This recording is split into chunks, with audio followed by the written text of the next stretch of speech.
We are joined today with Mike Bayer of SQL Alchemy, Mako Templates, Alembic fame. He's going to be joining us for the Python Web Conference, and so I want to ask Mike a couple questions. Before we get down to it, though, I think you are also a musician, correct? I am actually a musician, yes.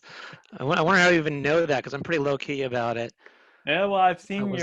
you've been practicing lately on Facebook and live streaming. So Oh, you're on Facebook. Oh, I didn't know. Yeah, I put a few of my drum videos up. So yeah, I actually was a drummer first. That was the first career I tried to have, was as a musician, and that's why I moved to New York City. And I found eventually that it was nice to be able to eat food for dinner. So yeah, you would go to an office and write a little quick Perl script, and they would pay you all this money.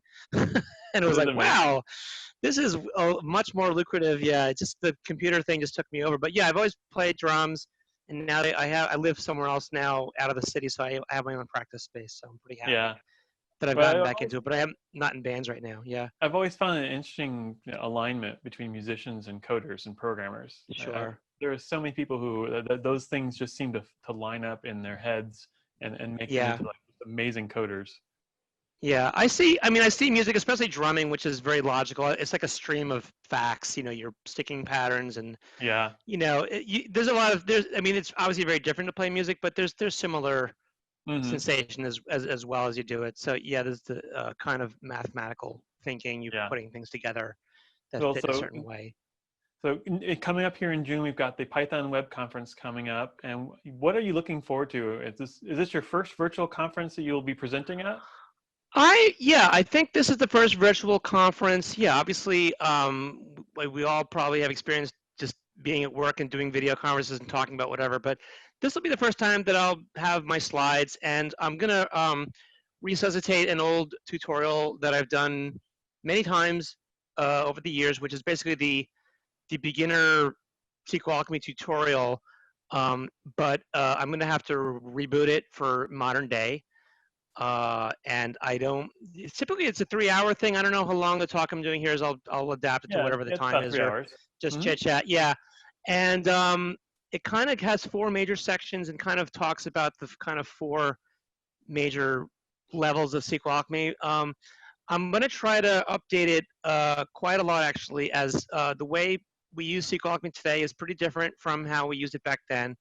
And the really big thing going on is that I'm super duper deep inside of SQL Alchemy 2.0, which is this big thing. I've tweeted about it a little bit. I talked about it. And it was kind of inspired by the fact that we're finally getting rid of Python 2. Yeah. As you know, I did the video for you. The Python 3 is happening. We want to kind of move to the PEP 44 type annotation world, which is going to be nice. Um, SQL Alchemy needs its final clean out of all the old crufty stuff that a lot of it really dates back to design decisions from version 0.1, which is in 2005, Wow. This is and things a that I wouldn't have long done time today. project. Yeah, it's an old projects, and there's really things that are people take for granted today that really were kind of part of a lot of the early ideas that don't really fit, and I just kept them around to not make them too hard on people. But I have a really new way of looking at things. Well, it's not new to me. I've been for a long time been hoping to really Hmm. unify the core and ORM portions, and I really think I have how to do it now. And I'm hoping in this talk that I can maybe either integrate what the new version of things looks like, or maybe talk about SQL Alchemy in terms of the new API, Hmm. or something. I'm going to try to, from now until then, try to gauge the audience a little bit. I'll try to talk to you about who's signing up inside and whatnot. Yeah, that'd be good. Um, if people are completely new to everything, then I'll have to just probably not do too much of that. But I do want to show the new way of doing things, because most of all, that I think it's going to be easier to learn. It's going to be easier to teach, because there's actually less, well, core is this and ORM is that, and core is this and ORM is that. The whole concept is that goes away and it becomes this one central concept of you're going to write a select statement Yeah. and you're going to execute it and you're going to get your data back.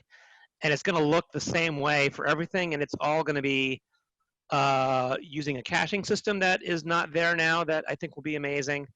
When I'm working, it's working. What I'm working on now is trying to refine it, because when you refactor code, it tends to pile a lot of more abstraction, it slows it down again, and I'm always focused on performance. So I had to give it a pass to get the performance back to 1.3. There's some also stuff with version numbers. SQL Alchemy is at version 1.3. The next version is 1.4. 1.4 will have basically everything that 2.0 does built into it, and then 2.0 will be when it's only the 2.0 style. And I think it's going to be really good. It's really going to be a lot easier to explain to people. Yeah, It's going to be a lot more consistent. There's always been the two sides of SQL Alchemy, the ORM Yeah. and the core. The two sides are going to be there, but they're going to be way more consistent. I mean, I'm surprised people don't complain more about how different they are. And the reason they're so different is because they evolved very separately. Originally, I wanted there to just be a core with this mapper ORM thing, but then this query concept came up, which was great, but I wasn't able to see how, at the time, how that could also be what the core does. So That's it's awesome. taken, 15 years or so to figure out. Great. I'm excited. I'm joke. I'm excited you're going to be joining us and coming along for the adventure. Yeah. I think we've Yeah. got really great talks and great speakers who are coming up. Yeah. We're going to try and make this as interactive as possible. We're going to have the Slack channels available so that people can ask you questions offline or out of band from like your normal session. But you'll be giving a tutorial the first day of the conference, and I'm really looking forward to that. I think it's going to be really beneficial for folks who are wanting to get into SQL Alchemy and learn kind of from a web standpoint or even from a data standpoint how to interact with that tool. Yeah, definitely. Very cool. Well, thank you for joining me. I'm looking forward to the conference next month and seeing everybody there together. Yeah, looking forward to it.